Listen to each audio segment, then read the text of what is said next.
along with birthday boy Carson Hetty. Carson, Hey, you're 29, did you say? 29? Again, yes. I Again, thought you said he was 58. 58. Well, that could be true. Thank you, Brent. 58. Goodness gracious. And we have Brandon Lee and our special guest today, our special birthday guest, Mike Weinberg. Mike, welcome. Thank you. Always happy to celebrate Carson. If you ask nicely on your birthday, you can get Mike Weinberg on your show. I am representing St. Louis here 2 weeks in a row. We got St. Louis guests. Last week we had Christy Jones.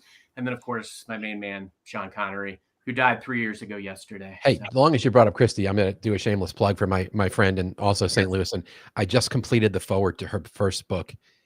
And my kids will be reading this book. A lot of potential and new salespeople will be reading this book. I'm very, very excited about what she's put together.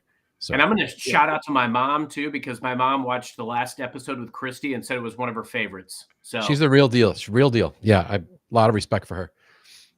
Yeah, no, it was some really good stuff in there, and I've listened to it a couple times and taken notes because there were just so many good things that we went through. Well, a lot of birthday wishes coming through and people jumping in. But before we get into Mike, we have some great stuff to cover today. We have and Brandon pulled some strings here, and we have a special cameo appearance from somebody here. So everybody hold on, and I'm hoping that this works. So give me 1 second.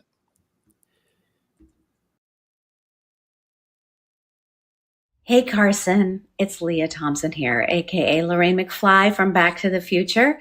And I hear that your podcast mate was an extra on Back to the Future in the 50s. And that's why he's so dreamy. But I'm telling you, Carson, you are even more dreamy. So have a lovely, lovely birthday.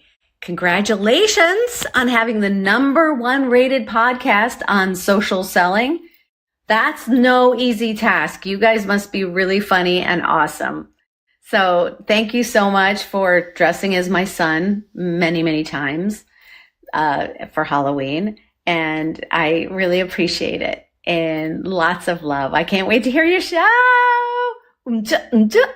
Happy birthday, you dreamboat. Happy birthday, you dreamboat. Happy birthday, dear Carson. Mwah! Happy birthday to you.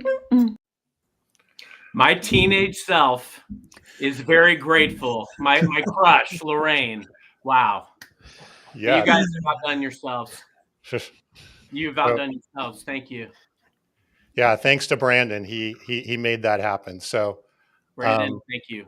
From lunchroom to Lorraine. That's pretty amazing. Should we just end off right here? Mike, I know you have some great stuff. I don't know if I can bring anything after that. I'm swooning. I think Carson's pulses might be a little too high right now for him to focus. So I don't know where to go with it. Need a glass of water, take a walk or something. We'll be okay. I may need a moment. Pull me off the floor. But no, we still got Mike. So I'm just going to leave and watch Mike. So Hey, I half expected you to be dressed as Marty McFly today. It's your birthday. It's a day after Halloween. I mean, I was expecting doing live from a DeLorean. My kids made me dress as a super kitty this year, but I have dressed as Marty before. So Lorraine's comments hit the mark. All right. Well, let's get into it. Mike, welcome. Thank you for putting up with us this far. So this is great. So It's Mike, much better than a dad joke. That's right. It's better than a dad joke. You're absolutely right. So Mike, tell us a little bit about yourself, your background, and then we're going to talk about some, I think, pretty intriguing questions about selling and simplification, social selling, and some of the great stuff that you've written about in your books. Yeah, I can't wait. I'm looking forward to it. Thanks for having me here. I'm here for Carson for his birthday. I am running between snow and Minneapolis yesterday, and I woke up to snow on Halloween in Minneapolis. Wow. And tomorrow I head out to the West Coast for a client gig. So I'm glad we were able to make this happen today. My deal is I love sales. I was a top sales hunter in several organizations. And what I'm doing now was not on my vision board. I did not expect to be in this position or be invited on cool shows like this to talk about sales and sales leadership. But my passion is helping salespeople win more new sales. And I do that a couple ways. Sometimes I work with sales teams and do training and coaching. My book in that arena is New Sales Simplified.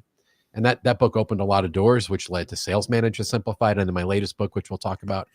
And I spend probably almost 2/3 of my time now working with sales leaders and sales management teams, helping them increase sales management effectiveness, because The sales leader is the key to driving culture, the key to driving results. And most companies have completely lost sight of what the sales manager's job is and how they should be spending their time. And that's a whole conversation we may get into today. But I'm just thrilled to be here and talk about sales and sales management. And I just want to say thank you to Mike, because to his point, and he underplayed this as he always does, this was literally the only day he could be in town in between travels, and he chose to be here. So we really appreciate having you, Mike. Because you told me I would get a ride in your Aston Martin. That is why I'm here. Done. Okay. We told him that Leah Thompson was coming. So he's. I was going to say, can you be seen in an Aston Martin? I mean, you're more. I can, especially yours. So it's all good. All right. Fair enough.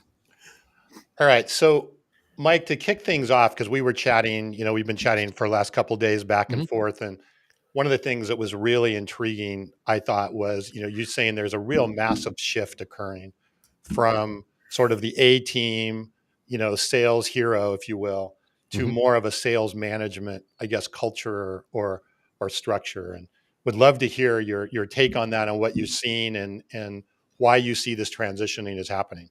Yeah, in fact, that's one of the motivators to write the book. The publisher actually came to me and said, hey, we're doing a series of books. They have a classic book called The First Time Manager, and they wanted to build a series around it. And one would be for sales managers. And they asked me if I would write that. And one of the reasons I said yes is because I see what you're talking about all the time. There is nothing similar between being a top producing individual contributor and being a sales team leader.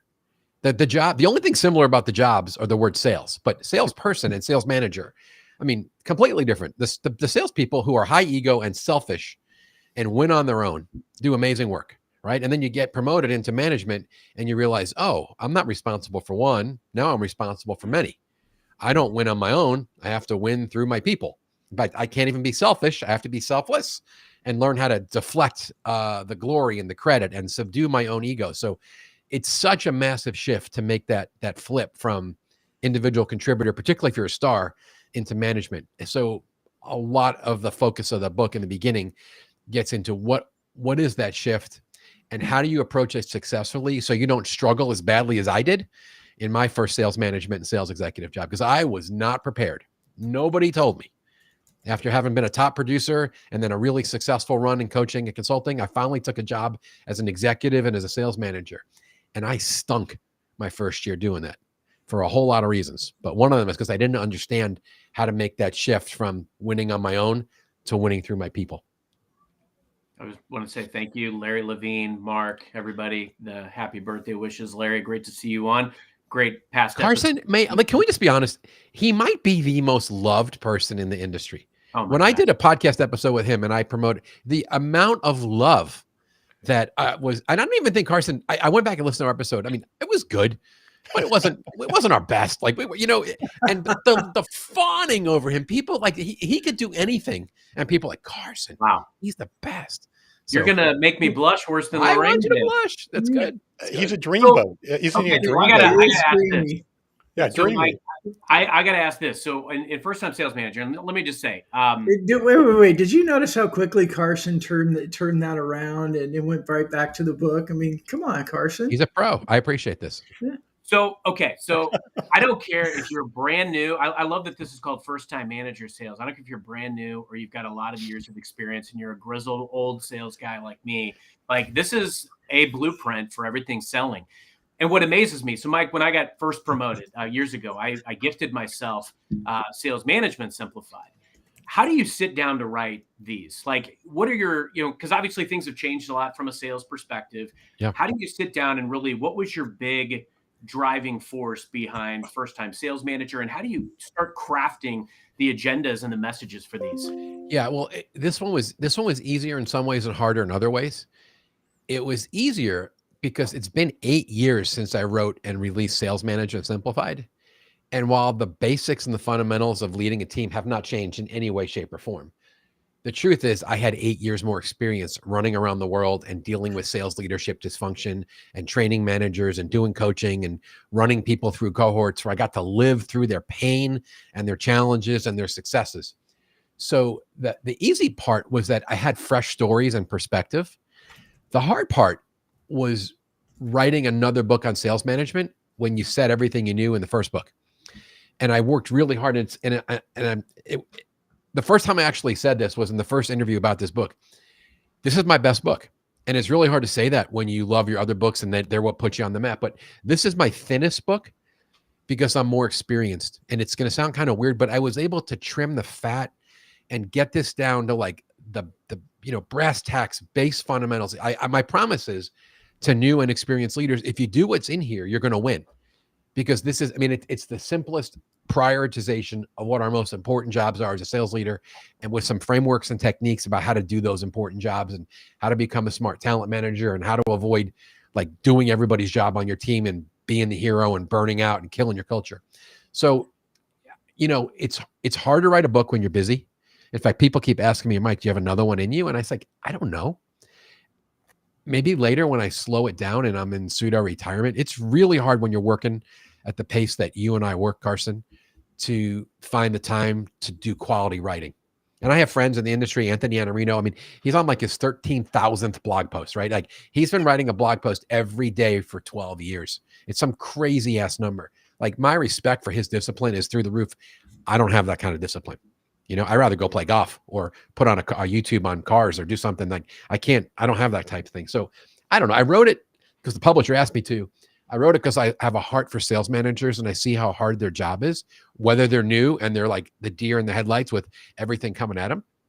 And a lot of times when I run an event, we have seasoned, you said grizzled leaders that come to these events. And I've had grown men, like 55, 60-year-old men cry and just say, I can't do this anymore. 280 emails a day. Can I say shit in your show here or no? Is it okay? You did it. Done. Bullshit emails from CFOs with spreadsheets attached. And one day they're yelling at you, fill out the CRM, get it updated. The next day they're sending you a spreadsheet asking for a forecast. Dragging managers to virtual meeting after virtual meeting. C-level executives who have completely lost sight of how a sales manager should spend his or her time to move the needle on culture and results. So my heart has really shifted where I'm spending more time with the sales leader, because when you get the management piece right, like when you get the culture and the leadership and the coaching and the accountability right, everything changes and you benefit from what I call the multiplier effect, right? Because one great sales leader can make a huge dent in the business because they're impacting all of the people on their team. And if they're building the right kind of culture and they're maximizing the production of their A players and they're quickly addressing underperformance and they're leading team meetings and energize and equip, and they actually make developmental coaching, not just reactive coaching when there's a crisis or a giant opportunity, but proactive, intentional developmental coaching a priority, which is the first thing every manager cancels when the crap hits the fan. Like when I see that happen, I see business change and I see sales managers like have joy in the satisfaction from running the business and developing their people. So I don't know, that was a long answer, but you got me kind of wound up there. No, I love it. And I want to thank everybody again for all the birthday wishes. This is fun. Like I'm just sitting here like dressed down and watching people give me shout outs while I'm talking to Mike Weinberg. Mitch, I agree with Mitch. Mitch almost asked you to marry him in this episode. Mitch, love you, man. Shake and bake, brother. Shake and bake. So, Mike, I got to ask this. It's kind of a chicken and egg scenario because I'm a big believer that the leadership sets the tone for the culture, right? And sometimes it's lack thereof that is, in essence, what forces someone who may be newly minted as a manager to feel like they have to be the hero because it's the only rhythm and only way they know. I know, and I got the gist from you, and I appreciate kind of your being forthcoming in this. I had the same experience. I was promoted very early in my career when I was in my 20s, and multiple times, and then later I came back to being an IC, and then I got back into leadership. Mm-hmm. But I really realized in my 20s, like I was completely driving as the hero. I had to, and I think I learned the hard way that was not the way. So as I reinvented myself as a manager later in my life, I was much better at it. But I think the leadership sets the tone. You've got to have good sales leadership that empowers and enables your people to lead correctly and to train you properly. How could we as leaders today, how can we create and nurture that type of a culture that enables our leaders to not have to feel like they got to be the hero? It's such a deep question. And I'm gonna take a different tact as I approach the answer than I've done before, because you said a few things that sparked some thinking for me. I think the first part of my answer has to do with the leader, particularly the newer leader, has to have a very high degree of self-awareness, because some of the thing that causes you to play hero is what made you great as an individual contributor. Ego, drive, perfectionism. Those three just popped in my head. Okay. Ego, drive, and perfectionism. We love that in an individual contributor. And if your ego is a little bit too big when you're in sales, it actually, I think, works to your benefit. you know, you're a little bit like Teflon. You enjoy the applause and the limelight, and you know, you let the criticism kind of bounce off you. But when you bring a high ego into a leadership role, that gets old really fast. Like nobody wants to work for the guy or the gal that's stealing the credit and putting themselves on the stage and bragging about what my team has done, right? And they're inserting themselves at the last minute in every deal so they can say they saved it. One of the great executives I worked with, he said, you know, what's really important is when the senior leader hears from a sales manager, hey, boss, you know, I just wanted to let you know I saved the deal. I jumped in there last minute. I turned the whole presentation around. I handled the negotiation. I got that deal for us. Instead of applauding the manager, which is what most executives do, the right thing to do is say, hey, that's great. I'm thankful we saved the deal. Can I ask you, why were we in that situation? And what kind of coaching were you doing of your team member beforehand? And were you guiding them, or like, were you developing? Do you not have sufficient talent on your team where you feel like you've got to step in? So all of that, ego, drive, perfectionism, pressure to produce numbers, those things conspire where people who are really successful on their own, they're now leading a team, and the pressure and the legacy way of operating, it gets them in this mindset. Well, if it's going to get done, I got to do it. And I'll grant this, Carson, for the short term, a leader can play the team hero and do everybody's job. And the way I like to contrast it is it's doing versus either leading, coaching, or holding accountable. And in the short term, the leader, if you got 7, 8 people on your team, you can try to sell for all of them. And you can get into a lot of big meetings, and you can dictate when you're doing presentation prep instead of coaching and asking leading questions. But at some point, that is not a sustainable or scalable model. You can't work that many hours. You can't do 7 people's jobs. Plus, you're running off your top talent. Nobody wants to work for the control freak.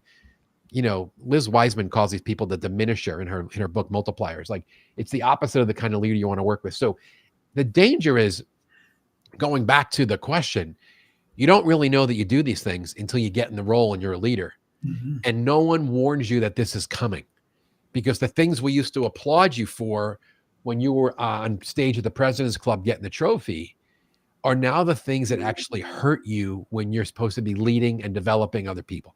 And that is massive. Mm-hmm.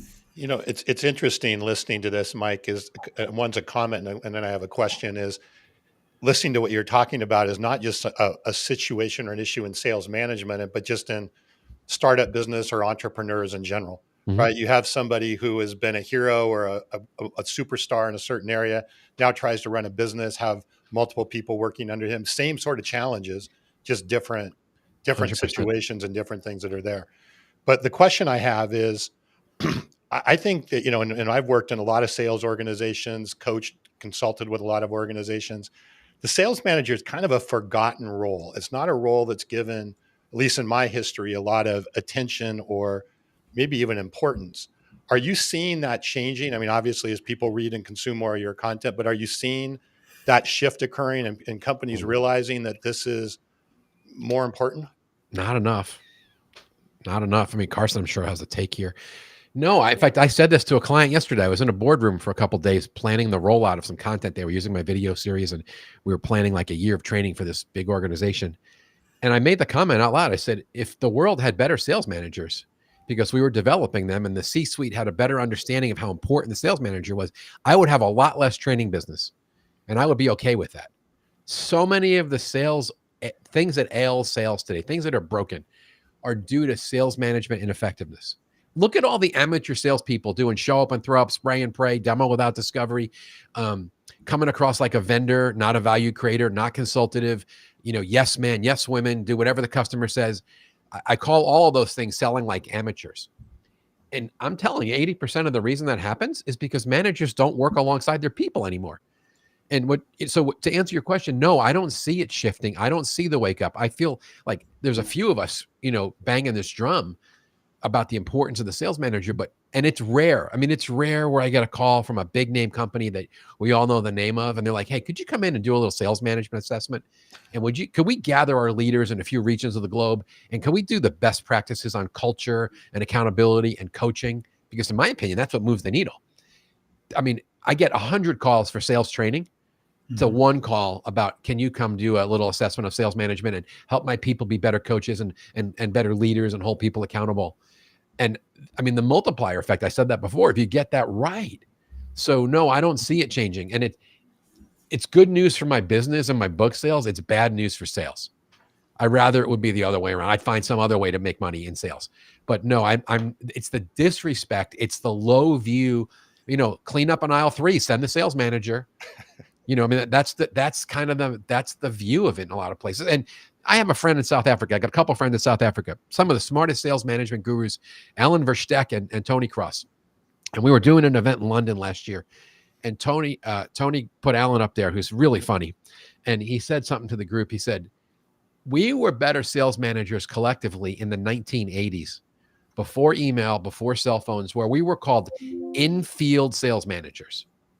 And all we did was rotate through working with our people, getting in their cars, prepping with them, having dinner, having a beer, having a coffee, challenging them about their territory, asking about their account list, prepping for big meetings, debriefing after the meeting, like challenging them. I mean, think about that. I mean, and this is the part that blows my mind. In the old days, and I mean when I was younger, before this was gray, 15 years ago, I would hear managers brag about how they developed their people. I inherited this girl. She was totally messed up. No one taught her anything. She was on a plan. I got her on my team. I doubled down. I spent more time with her. We traveled. We wrote plans. I held her accountable. I coached her. Today, she's going to President's Club. Or I got this young rookie kid out of school. He didn't know anything. He was all green. I spent some time with him, and today, man, he's on the track to being a star. Like, that was a common sales management brag 15 years ago.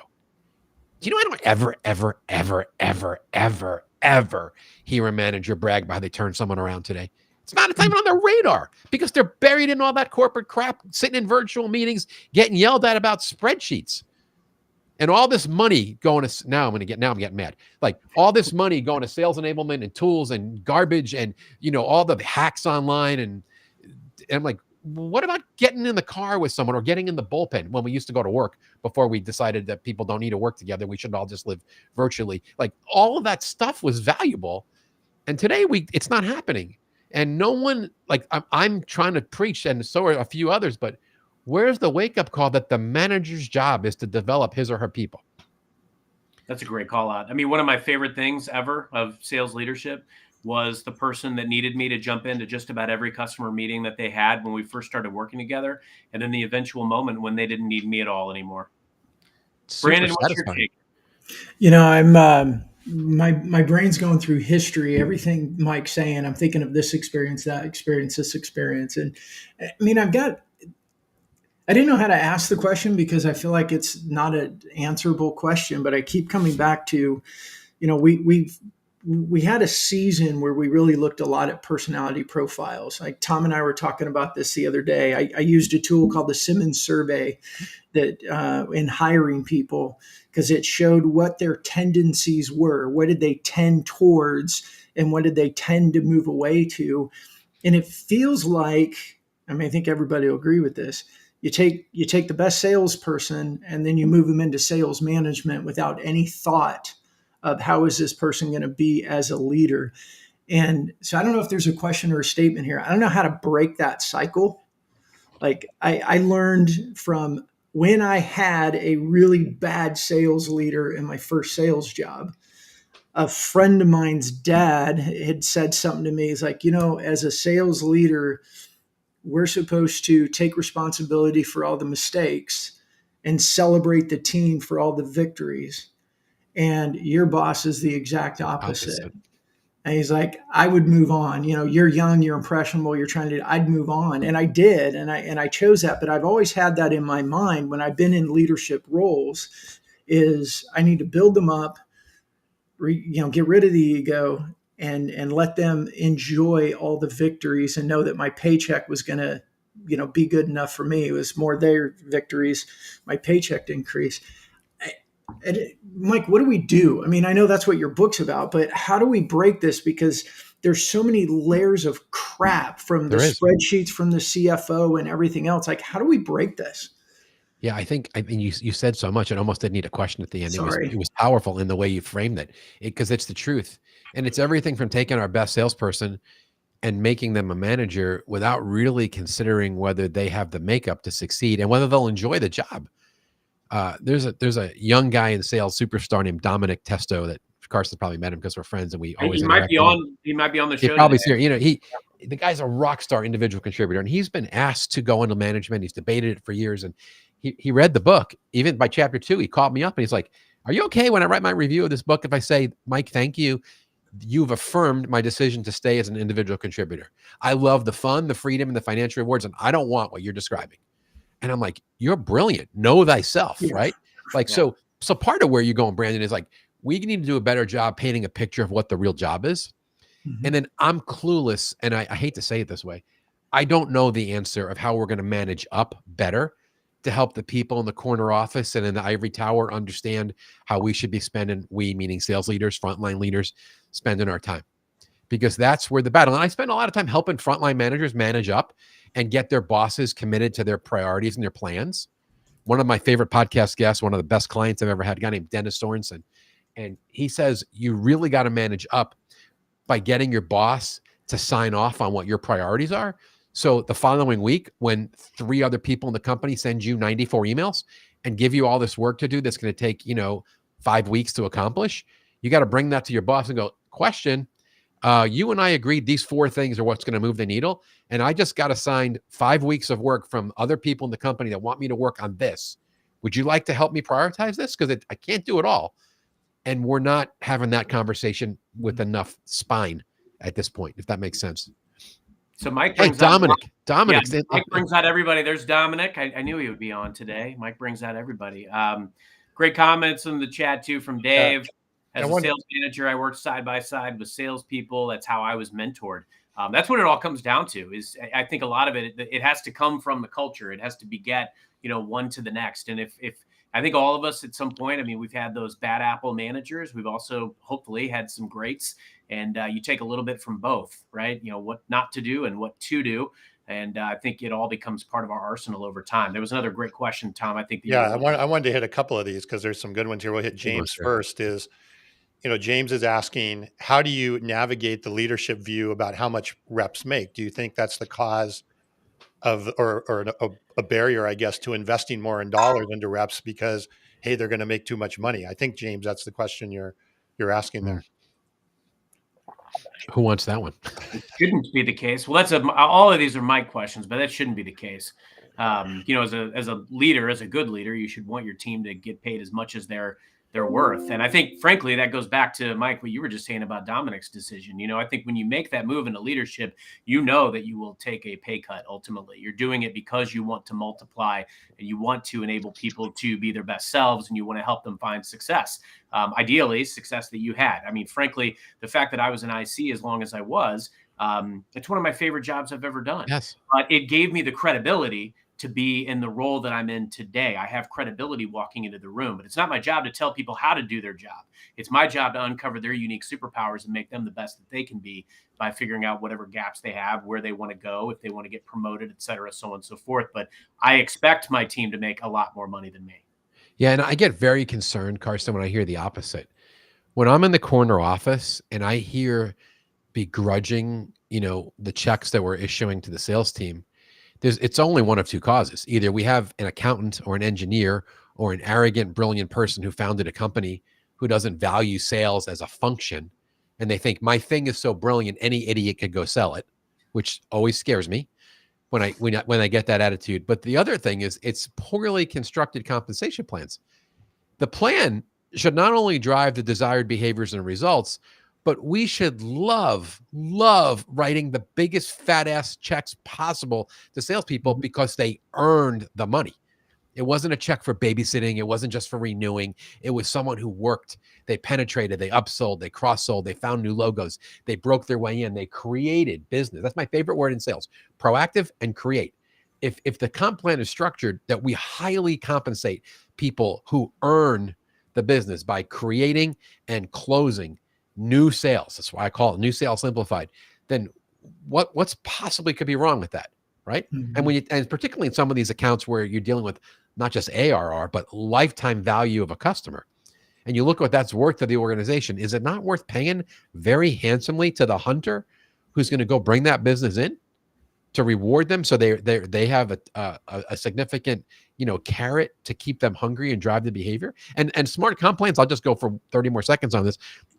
I often have conversations with senior leaders that sometimes I think the compensation, the variable piece, should decrease over time, because why would you keep paying someone crazy money to renew and babysit and serve their friends that we sold a decade ago at the same money as to go the heavy lifting of really penetrating or really opening a new account? So I think we need to be smart with compensation, so it not only drives the behavior, but everybody wins, the company and the salesperson.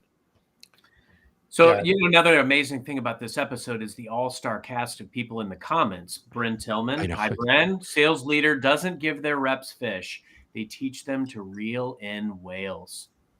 Powerful.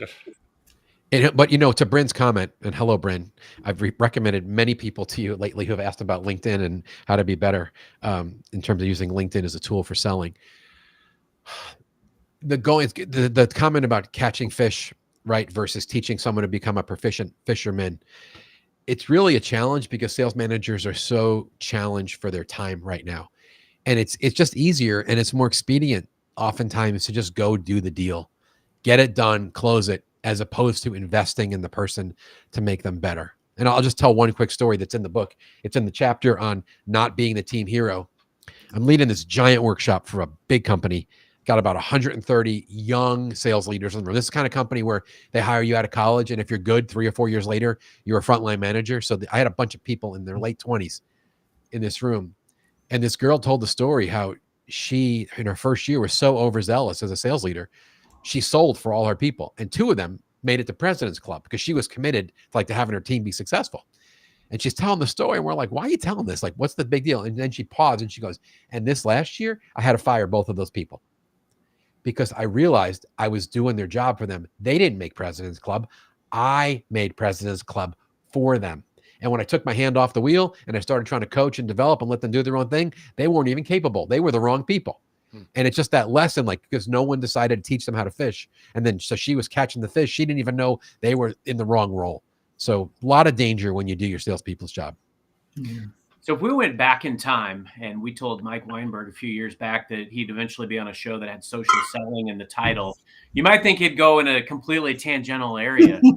Mike had some big statements about social selling a few years back, but they're very valid because there was a trend that was out and there was an article that Mike wrote. And I know he got a lot of traction on that article, and rightfully so, because it called out all of the just bad behavior. And I know this is something that Brandon talks about a lot. So I'd love to hear from Mike and Brandon on this topic. But, Mike, when social selling became this big thing a few years back, and it was this whole get rid of all the, relationship building, get rid of the cold calling, you do this social selling mechanism, you make these posts and you're going to be rich. How is social selling, or at least maybe what social selling is known for and its reputation in the mainstream sales arena? How is it modified over the years? And what are your thoughts on it today? Yeah. First of all, I love how you frame the question, and you're one of the reasons that it's modified. Let's be honest.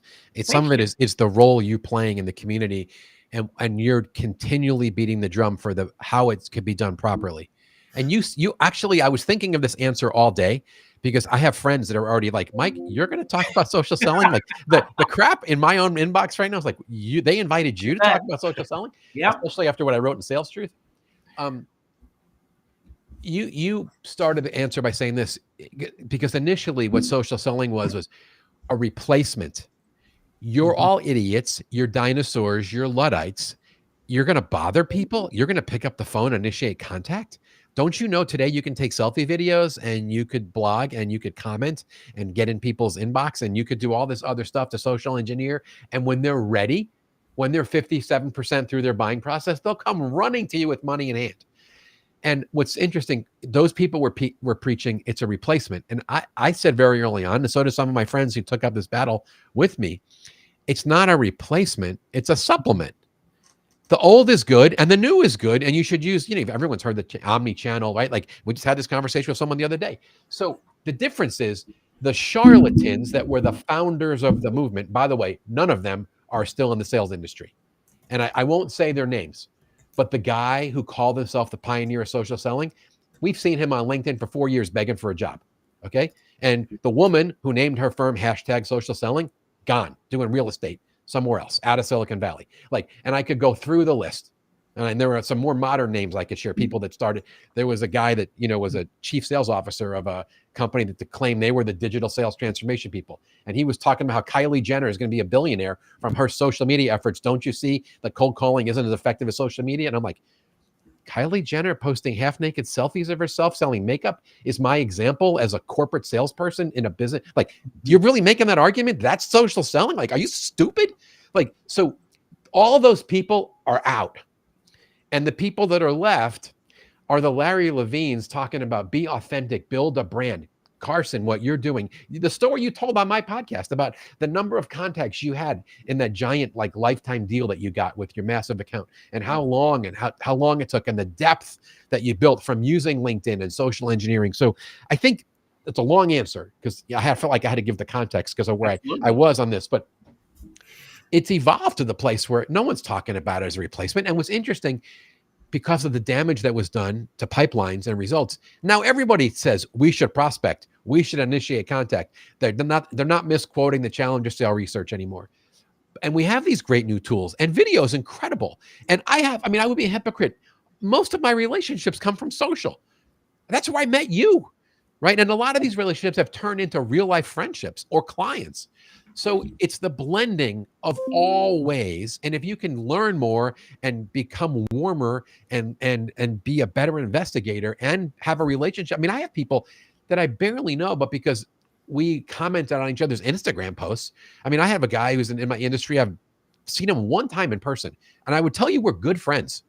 And I mean, the day he dropped his daughter off for college and he posted something, and I sent him a little private message. I'm like, dude, I've been there, and every tear you shed today is valuable. Like, I get it. Like, all of that was social. Yeah. So I'll yield. Like, but I think it's evolved hugely where it's part of the mainstream, one of many tools. You better use it. You better be smart. Well, if the comments are any indicator, everybody agrees with you. Brandon, I want to hear your thoughts. Yeah, Brandon, what's your take? I don't know. I like Mike's soapbox. I'd like to just like scoot him over a little and jump on it. I mean, I feel like I should have worn my social selling suck shirt today. Mike used a really important word. It was the charlatans in the early stages of it.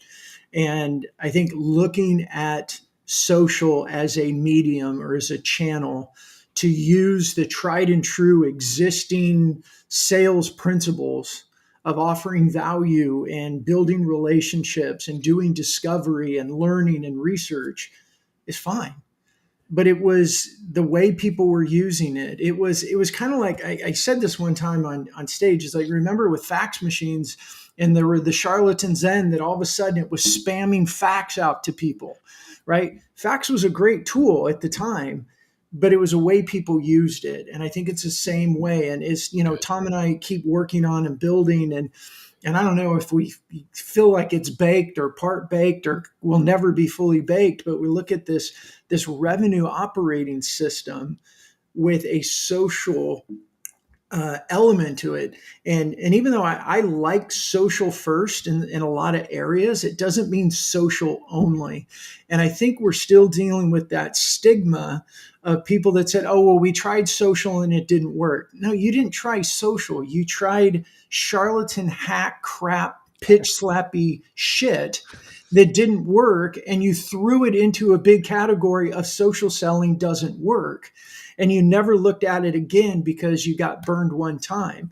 Well, it's time to back up. We got to pick up on our big boy and big girl underwear and say, what is valuable here? And let's take the time to weed out the garbage, figure out where the good soil is, and leverage it. So that means personal brands are important because personal brand means reputation. Our reputations have always been important. How much is our team getting in front of people has always been important. We categorize it as how many calls did you make in a day? What about how many conversations did you create today? So I'll jump off my soapbox because that's obviously the one that starts pissing me off because people threw things into a category that was crap hack activities, put a label on it, and then everything that was near that label ended up, they believe, smelled like garbage. What was that, Brandon? I want to make sure we got that. Charlatan crap, hack, Charlatan bullshit. Was that what you said? Charlatan crap hat bullshit. I like it. There's Okay. a new shirt. Yeah, there's a We new. got these guys fired up today. This is amazing, Awesome. and I'm loving the comments, Tara. But how do you really feel? To Brandon, this is fantastic. No, you know what's amazing though, like because I always try to really hold myself up as what I like to call a noble knight of the selling game. I think it's a noble responsibility to get to de-risk decisions and solve problems for clients and customers. And so I think that's the key element, is that's what's helped some of the, from the ashes of the charlatan crap hack, has helped people to come up, do it responsibly, and garner a good reputation. I mean, I wouldn't be where I am today without social selling, but it was doing it right. And don't get me wrong, I've made my fair share of mistakes. I've sent stuff out that was probably received as spammy, and I've altered my approach as a result. I've been doing it for a decade. So I think that's the key, is be willing to acknowledge that it's got to be done with the customer and helping the customer and serving the customer at the heart. But Carson, it's also just like we've made bad cold calls before. Yeah. Right. And then we've had to Mike refine hasn't, it. but we have, yes. That's true. But I've made bad cold calls before, and you don't throw the phone out because you said something stupid on a cold call. Right. And that's what I think happened with a lot of this, is the charlatans, the automation, the pitch slap emails sold people a pipe dream that they were going to press a button. It was going to automate for 24 hours a day, and they were just going to get POs in their inbox, and it didn't work. Well, it didn't work because it was a stupid tactic, not because it was a stupid medium. The maturity, the wisdom of what you just shared in the last minute of you don't throw the phone out, and the way you came back with that. And that's exactly what happened. The reason I picked a side and jumped in this battle is because I wanted to shoot the charlatans to defend the salespeople from the failure that they were going to face if they really thought that Gary V, as brilliant as he is, dropping F-bombs with his ski cap on in the summer and taking selfie videos, was going to get you appointments with C-suite people selling software. Like there would, it's not the same. It didn't translate, the Kylie Jenner thing. So I'm with you. And here's where it really comes down to, I guess, and I've only been in the sales improvement world like 15 years, but I've seen there's been enough cycles. There's always the bandwagon jumpers in our industry that need to make a living. So they jump on what's hot today. So there was the social selling bandwagon. There was the account-based selling bandwagon. You went through it, right? And I realized, this always is going to happen. The people that don't necessarily have a following need to make a living. So they put their finger and they see which way the wind's blowing and they go, I'm the expert now in this. And I think that's what happened for a while. And social was really big. It's kind of like AI today, except we know that AI is legit and it is going to change the world. And we're all struggling with what that means. But it's interesting. I think the way people are talking about AI in our industry is much more mature. And I'm hearing like wise voices say, you better wake up. Not like the old days, well, the sky is falling, we're all going to get replaced because they're going to put in kiosks everywhere. No, I don't think that's going to happen. But it's how are you using these tools to come up with better probing questions, to role play, to do research, to maybe do some crafting. Like that's, but it's interesting. I'm seeing people behave a little smarter where it's not everyone's out there with their shingle. I'm now the AI sales expert, which is what we did see a decade ago with social selling. So Mike, kind of taking this full circle, going back to sales leadership and sales management, do you see that's a key responsibility to help the team understand how to use social, how to understand how to use AI and not, I guess, abuse it from that perspective? And at the same time, not discard it as going, it just doesn't work. I mean, where does that balance fit in? Yeah, I think balance is the right word. And I will tell you that because I'm not the tools guy, and I stick to a very simple framework and fundamentals, I don't go too far personally down that path with my clients. I rather point them to you and to Bryn and to Carson and to others, because I don't like speaking out of my lane, but I would say yes. But where I would also point to sales leaders, we have better nailed down these fundamentals. And if we can use social as a vehicle, as a tool for a lot of important things, and if I'm gonna listen, when I'm talking to a sales team, in my new sales simplified mindset, there's 5 things we got to be able to do. We got to nail down our target list so we're getting strategic and we know who we're going after. We need compelling messaging that's about issues we address and outcomes we achieve for clients, not self-focused crap about speeds, buildings, histories, legacy. So target list, compelling messaging, the ability to get a meeting from proactive pursuit, which through any ethical Effective means necessary. Sometimes Jeb Blunt says, send smoke signals, send a carrier pigeon, put a message in a bottle, use Twitter, use LinkedIn in appropriate ways, not, connect and pitch and bots and all the crap that's in our inboxes every day, but telephone. So targeting, messaging, proactive pursuit to get the meeting, run a great early stage discovery consultative sales call. And then for goodness sakes, own the calendar and the pipeline like an adult. And if you can master those 5 things, really good things happen every time. And if you lay on top of that, the sales management principles of do accountability and do coaching and get the right people in the role and don't play hero and support and discriminate and overserve your best people to help them win and quickly coach up or coach out underperformers, that's the whole book. If you do those things at the same time, we're targeting, messaging, pursuing, running consultative meetings, and own the calendar of the pipeline. I don't know anything else about sales. When you ask me, am I going to write another book? I don't know. I've told you. I've said the same thing 94 times. I don't have any more material because every time I get involved, I don't care if it's the most complex company or it's a little $20 million company trying to break through the ceiling of complexity. When they do those basics that I just listed on sales management and sales, they win. Yeah, Mike, spend a second talking to us about the activity, kind of the activity review that managers can and should be doing with their team members. And I think that kind of actually some of what you just described fits into that umbrella, right? As sales leaders, just the value that it serves, spending that time reviewing some of the activities that our team members are doing. What are the tools that they're using? How are they using them right? Because one tool may work really great for somebody in my line of work, but may not for some others. So I think you almost that's where the personalized activity review really comes into place. I'll do it. But first I have to say this to Bruce Kirk, Captain Kirk. Send me a direct message. I'm sending you a Sales Truth t-shirt for your comment that I shot the charlatan. That is the absolute best comment of any event I've ever seen from any human. Bruce, if you can hear me, send me a message and I'm sending you beautiful Sales Truth golf balls and t-shirt. Okay.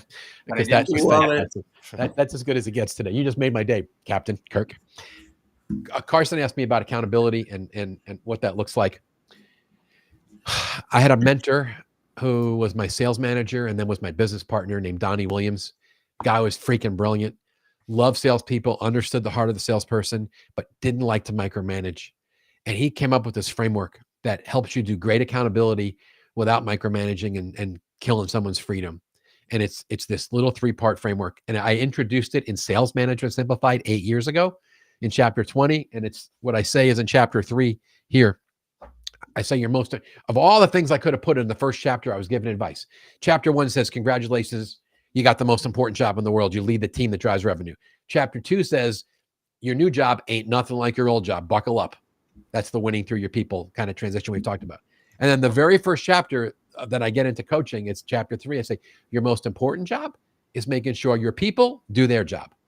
And I went a little fresher and deeper in a kind of a simpler way. I explain this progression: results, pipeline, activity. And we all know that activity drives pipeline if the person is talented and has skill, and pipeline drives results.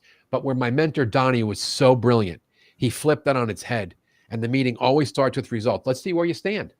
How you doing? Never mind, I'll show you how you're doing. Let's look at where you stand on the team, where you're against your plan, against last year, and you spend a minute or two looking at results. If they're great, you cheer. If they're not, you look at the salesperson and go, hey, what happened? You're ranked 8 out of 9 people on our team. What's going on? And you let them sweat it a little bit, because the job of a sales manager is to transfer the burden for results from our shoulder to the producer's shoulder. And then the majority of this accountability meeting is spent looking at the pipeline, because that's the lifeblood of the business. What's your coverage? Are there enough deals in here? Let's do some math together. Not coaching the deal, but just looking at numbers, data, right? Not emotional, data. And then I like to ask, what did you create? What's new? What are we working on? We weren't working on. And of the longer term deals, which did you advance? And what I'm telling you is, sales leaders, if you go through results and you go through the pipeline with everybody every month, there's nowhere to hide. But sometimes you get with a salesperson, and after you've gone through the pipeline, you look at them and they look at you and they're like, there ain't enough in here, is there?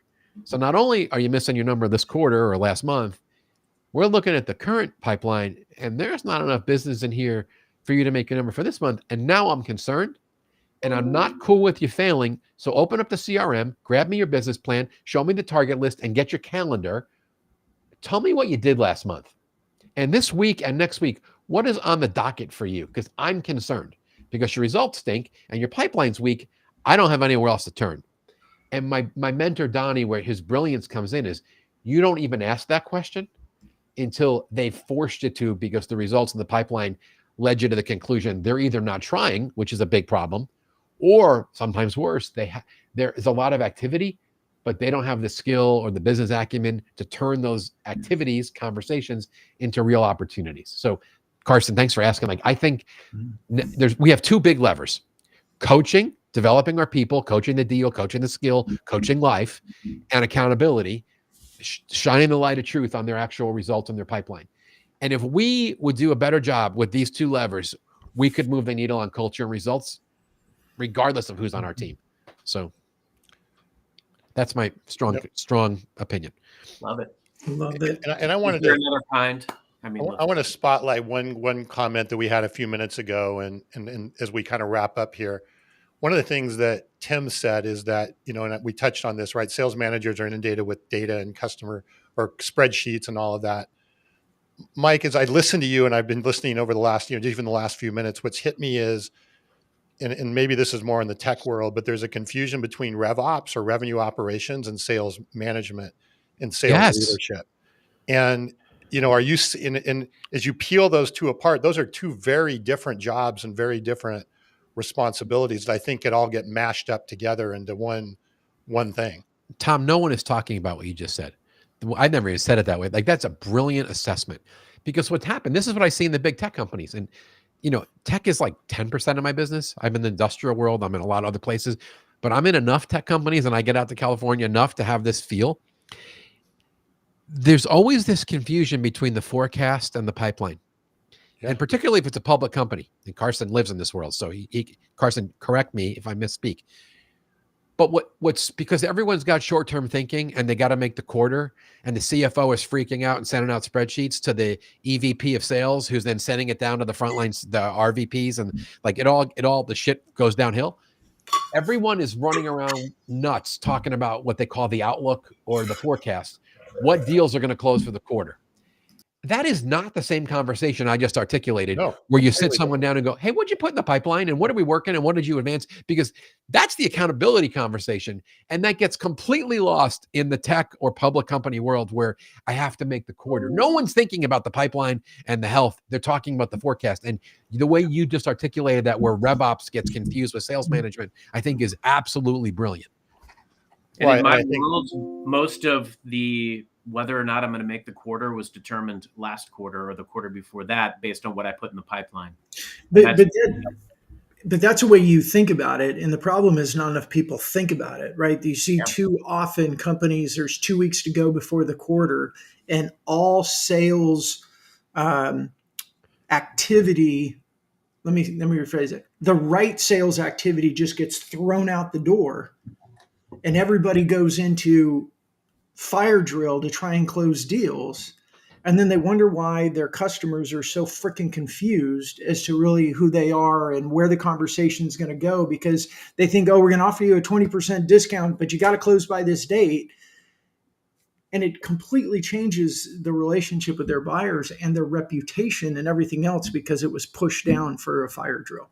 Oh, and it's hilarious because I'm the opposite of most tech sellers. And when I first started selling in tech, what I'd hear from a lot of customers was, you're the biggest check we write. I don't want to give you any more. Or the only time you ever show up is when you want our money. So I try to take the most counterintuitive approach to say things like, hey, it's my job to ensure that you're privy to all the resources that you're entitled to because of your significant investment. And lo and behold, I could get any meeting I wanted because I showed up with that mentality and that mantra, even a zero tech background. So I started bringing in all the smart people. I knew the smart people. And I was successful because I was resourceful and because of relationships. And that's it. Yeah, but don't lose this point. And Brandon's little hand gesture was exactly the point. And this is what's lost today with lack of mentoring. You flipped the whole thing on its head. It wasn't about Carson and Microsoft anymore. It was about the client. Your whole point in the way you message to them and the way you came across is, I'm here to work with you and I want to maximize your outcome. It was completely selfless in your sales approach. And I mean, we all see it today with salespeople. There are people with business acumen and the presence that understand how to come across like a consultant and a value creator. But the majority of people in sales roles do not sound like you sound. It's true. I'm here because I'm under pressure to get a deal, and I got to figure out what pain you might have. So let me torture you because I got to get you a proposal because I have a need to get a deal done. Not where are you struggling and what's going on. And by the way, you're a client. I want to make sure you're maximizing your benefits from being our client. Like that's a night and day difference. I don't know, Brandon. Was that what you meant when you went like this? Yeah, Brandon? and exactly, and that all goes right back to your book, right? We as managers, they're not equipped to do the right thing at the right time and stay the course. And what I love, I think I say this a lot of times, what I've learned from Carson, what Carson does really well is simply this. He just shifts the perspective just enough and it completely changes the story, the narrative, and the conversation. Everything's got to be all about the client. I mean, and it blows my mind sometimes that more people don't take that approach or talk like that or sound like that, because that's how a small town kid like me, a clown like me, became the top social seller and the biggest brand in the world. Like, anybody can do it. I'm not that special. You are Marty McFly Jr. Right. though. You are dreamy. Don't forget that. Yeah, you are dreamy. So, I want to add one 30-second point to Carson's wrap up because I think it's so illustrative for what sales managers need to be doing. If we as leaders would spend more time in the field and in customer calls and prepping for calls and debriefing after them with our people, we could help them become the type of seller that Carson is and why he's been so successful. It was that brand. It's that flip. Because if you're out there on your own, you don't even know you're doing it. You don't see it. But if your mentor's with you and they care, and they either model it for you or they challenge you about it, and that changes performance. So salute the whole conversation. Yeah. Well, thank you, Mike. Carson, did this live up to your expectations for your birthday episode? I'm going to go out there and watch this again as I have a piece of cake and play with the dog and hang out with the family. So, yeah. I think the only thing left was Tom was going to sing happy birthday. He was going to do a solo before we went out, unless Mike's going to happy birthday, Mr. President style. Wow. Yeah. No, I let Leah do that. She did a better job. So it's all downhill from there. Leah took the cake today, right. man. You guys outdid yourselves. So, Mike, thank you. I don't even know if I can come back next week after how high of a show this was. This is the best. I think you'll figure it out. Yeah. And Mike, give a little pitch to your next event in Atlanta. I was thinking it's next year, but it's right around the corner. It is. We booked all the dates. We keep going back to Atlanta because they're so good to us and people love that venue. And we do this event 3 or 4 times a year. Yeah, you need to come over. We might have a little room for a special guest, Brandon. So now that we're buddies, I think we should have a separate conversation. He brings Leah Thompson with him. Okay, then Carson's got to come too. 3 or 4 times a year, I do an event called Supercharge Your Sales Leadership. We limit it to 50 people. It's at a premium venue. We've currently been doing the last 7 of them at the Porsche Experience Center, which is truly at the end of the runway in Atlanta at the airport. So any human can get there on one flight. We have people come truly from Dubai. We have people come from London and then all over the US. And it's just a full day drinking from the fire hose on the keys from Sales Manager Simplified and now from the First Time Manager Sales. And some people come for 2 days and they stay and drive cars the next day and get extra coaching and some other things like that. And those are the most satisfying days of my career because everyone in the room wants to be there and they bring their heart and they share their challenges and their frustrations and we group problem solve and we go deep on the topics we've already addressed. So you can find out more about the Supercharge event or other things I'm doing for sales leaders at MikeWeinberg.com. And there's a little events tab on the menu. You can read more right there. Hey, can I book the first slot in that event since I don't have to get on a plane? You can call me. Have a little side conversation here. Perfect. All right. Well, and there's a couple questions about getting the recording. Definitely. Also, if you want to get any of the past recordings, it's pod.socialselling20, socialselling20.com, and it's on all the podcasts. So please go subscribe to Social Selling 2.0. And we're also on YouTube, and you can get the replay here on LinkedIn as well. All right. Well, again, thanks again, Mike. Happy birthday to Carson. Get the book. Happy birthday to Carson. Go buy yourself a copy of this book for Carson's birthday. That's right. My publisher and I thank you. All right. Love that. Carson, wrap us up here. Mike, thank you. Safe travels to you, my friend. Always a pleasure to see you. And Brandon, Tom, man, thank you for a special show. And for everybody that was on, thank you all. Steven, saw your comment. Good to see you, brother. Thanks for calling today. And until next time, happy social selling.